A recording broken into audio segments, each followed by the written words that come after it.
In the Cold War, intelligence agencies were built on one essential principle: trust.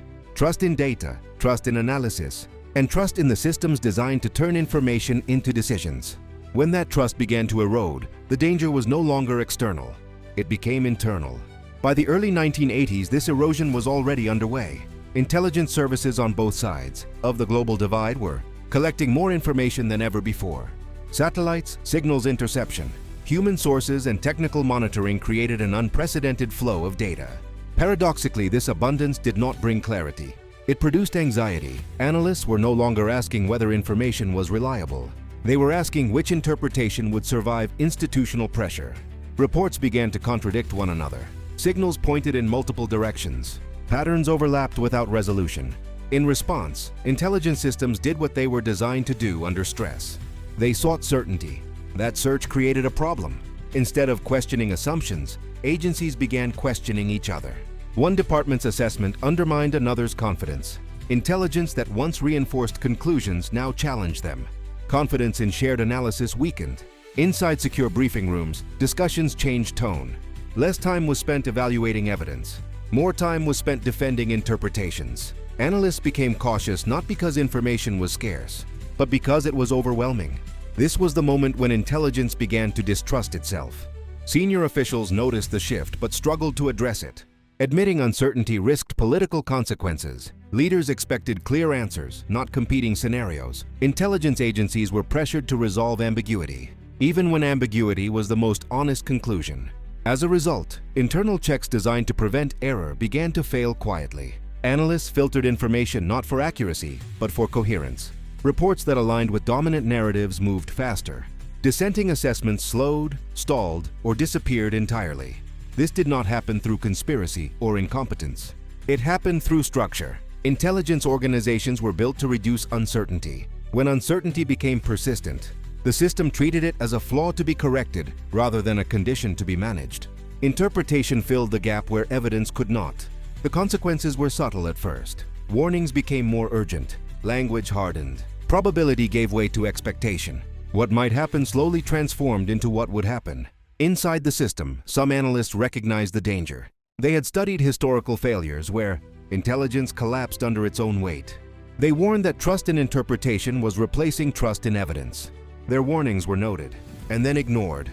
The problem was not lack of intelligence. It was excess. Too many signals, too many interpretations, too much pressure to decide. Trust fractured not because the enemy deceived the system, but because the system could no longer reconcile its own conclusions. This internal conflict marked a turning point.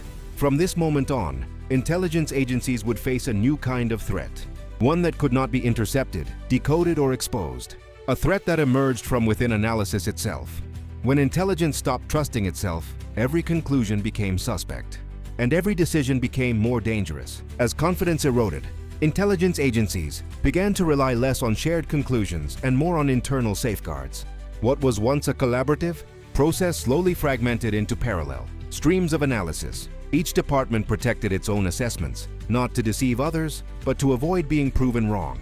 This fragmentation had consequences. Information no longer flowed freely. Analysts hesitated to share preliminary findings, fearing they would be misinterpreted, or used to justify conclusions they did not support.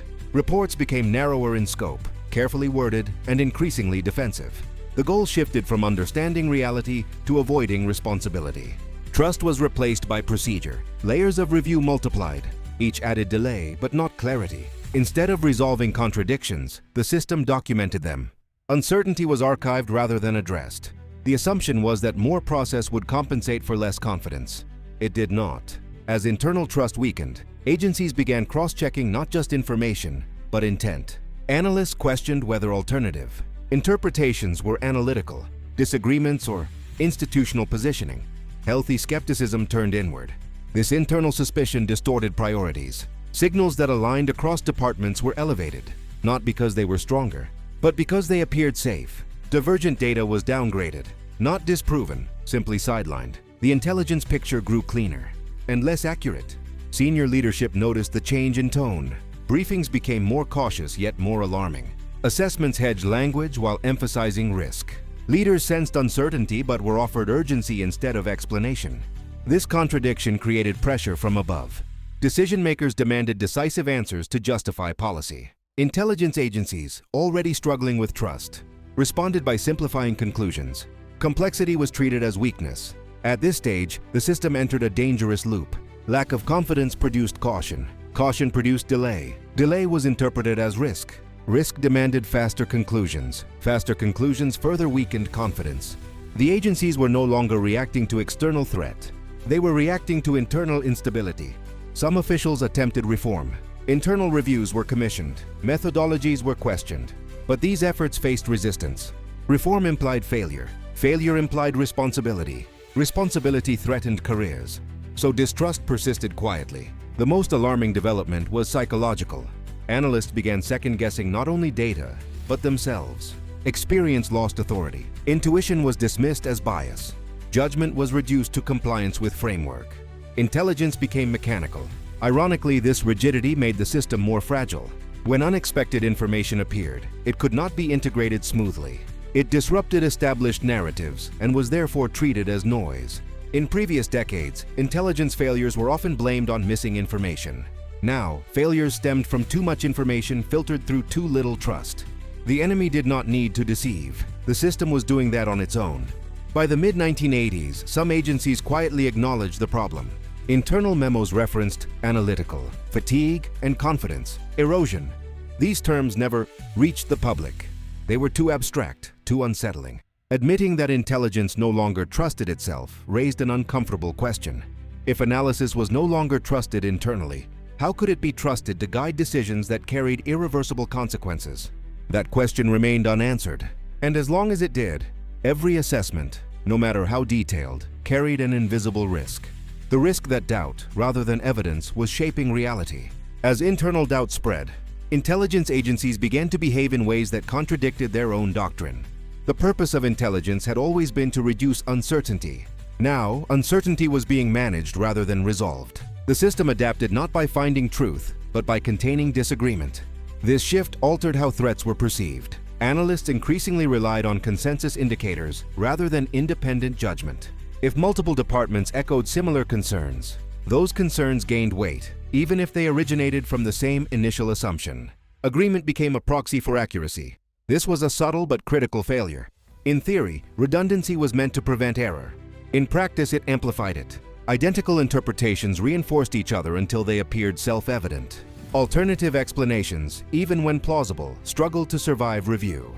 The intelligence picture grew increasingly rigid. At the same time, political leaders demanded reassurance. They needed confidence that the system was functioning, that risks were understood and controlled. Intelligence agencies responded by emphasizing structure and process. Charts replaced nuance. Frameworks replaced judgment. Trust shifted from people to procedure. This created an illusion of stability. Reports looked consistent. Language was standardized. Uncertainty was expressed numerically rather than analytically. But beneath this surface, confidence continued to erode. Experienced analysts noticed that something essential was missing. Curiosity. The willingness to challenge dominant narratives. The readiness to admit that some questions had no immediate answers. Instead, the system rewarded alignment. This had long-term consequences. Younger analysts learned quickly which interpretations advanced careers and which stalled them. Over time, this shaped institutional culture. Safe conclusions spread. Risky insights disappeared. The intelligence community became more disciplined and less adaptive. Ironically, the external threat environment had not intensified. Adversary behavior remained largely consistent. What changed was interpretation. Routine actions were now filtered through layers of doubt and expectation. Every signal carried the potential for hidden meaning.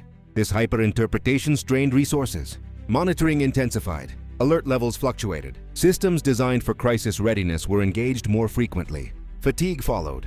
Fatigue weakened judgment. Some internal reviews acknowledged this quietly. They warned that constant readiness without clear threat degraded analytical quality. But these warnings competed with a deeper fear, the fear of being unprepared. Preparedness became a moral obligation. In this environment, intelligence agencies began distrusting not only their conclusions, but their instincts. Analysts deferred to models. Models deferred to assumptions. Assumptions hardened into rules. When unexpected information appeared, it was either forced into existing frameworks or ignored. The system had lost flexibility. This loss did not produce immediate catastrophe. It produced vulnerability. A system unable to adapt quickly to genuine surprise was more dangerous than one that occasionally misinterpreted routine signals. The intelligence community had reached a paradox. It was more informed than ever and less confident than ever. This paradox set the stage for the most dangerous moment of all, not an external shock, but an internal reckoning. A realization that the system's greatest weakness was not deception, but self-doubt.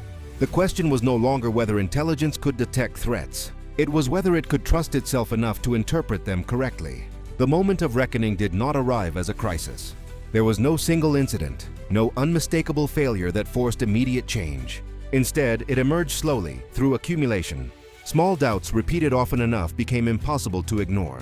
Senior intelligence officials began to sense that the system was losing its balance. Not because it lacked information, but because it no longer knew how to weigh it. The mechanisms designed to prevent error were now generating paralysis. Confidence was fragmented. Responsibility was diffused. This realization was deeply unsettling. Intelligence organizations depended on authority. Authority depended on trust. And trust depended on the belief that analysis, even when uncertain, was grounded in judgment rather than fear. That belief was weakening. In closed meetings, officials began asking questions that had previously been avoided. Were analysts interpreting data, or were they defending frameworks? Were reviews improving accuracy, or merely delaying decisions? Was caution preventing mistakes, or creating blind spots? These questions had no easy answers. Attempts to restore confidence focused on structure. New analytical guidelines were introduced. Cross-departmental reviews were formalized.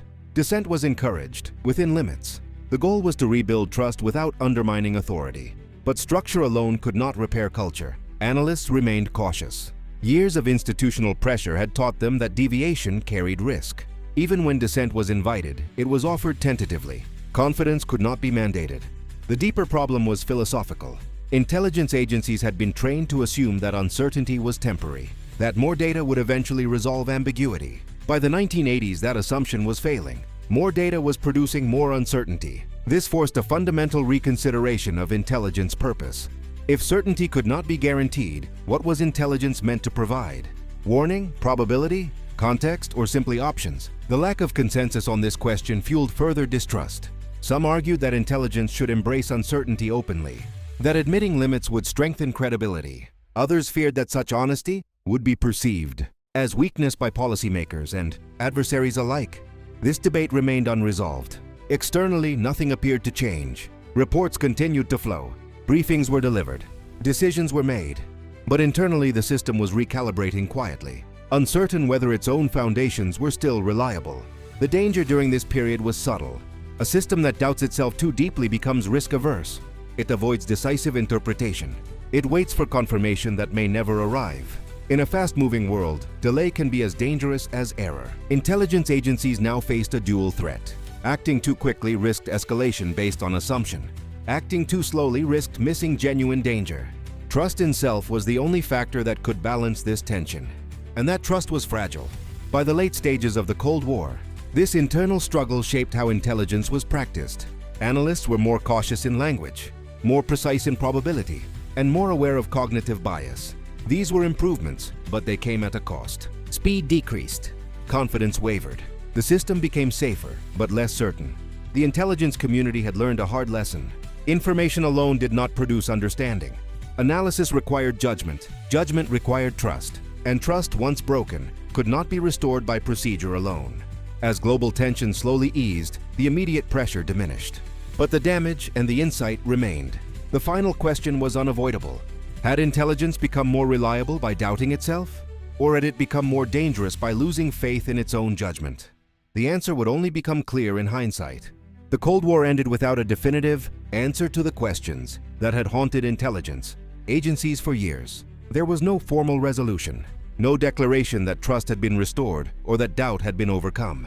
The system simply moved forward, altered by the experience, but never fully reconciled with it. What remained was a quiet transformation. Intelligence agencies emerged more cautious, more methodical, and more aware of their own limitations. Language softened. Probability replaced certainty. Analysts learned to document doubt rather than eliminate it. These changes reduced the risk of catastrophic misinterpretation, but they also introduced a new fragility. The system became safer and slower. The era when intelligence confidently asserted inevitability was over. In its place came conditional assessments, layered scenarios, and carefully hedged conclusions. Policymakers adapted reluctantly. They still demanded clarity, but they learned to operate within ambiguity. This adaptation came at a cost. Intelligence no longer inspired unquestioned confidence. It became advisory rather than authoritative. Decisions were increasingly shaped by political judgment rather than analytical certainty. Responsibility shifted upward. In this environment, intelligence agencies faced a paradox they could not resolve. Trusting analysis too much risked repeating past failures. Distrusting it too deeply risked paralysis. Balance was the goal, but balance was unstable. Looking back, historians would argue that this internal struggle prevented several potential escalations. Others would claim it allowed new risks to emerge unnoticed. Both interpretations would be correct. The truth was less dramatic and more human. Intelligence stopped trusting itself because it recognized how easily belief could outpace evidence. That recognition did not weaken the system. It humbled it. Humility reduced the chance of catastrophic error, but it did not eliminate uncertainty. No enemy had forced this change. No operation had exposed it. The system had confronted its own reflection and found it imperfect. In the end, the most important lesson was not about technology, adversaries, or strategy. It was about interpretation, about how fear, pressure, and expectation could shape conclusions as powerfully as facts. When intelligence stopped trusting itself, it did not fail. It evolved. The danger did not disappear. It changed form. It moved from external threat to internal judgment, from enemy deception to self-awareness. And that was the quiet legacy of an era when knowing more did not mean understanding more. The Cold War ended, but the question it left behind did not. How much doubt is necessary to prevent catastrophe? And how much doubt is too much to act at all?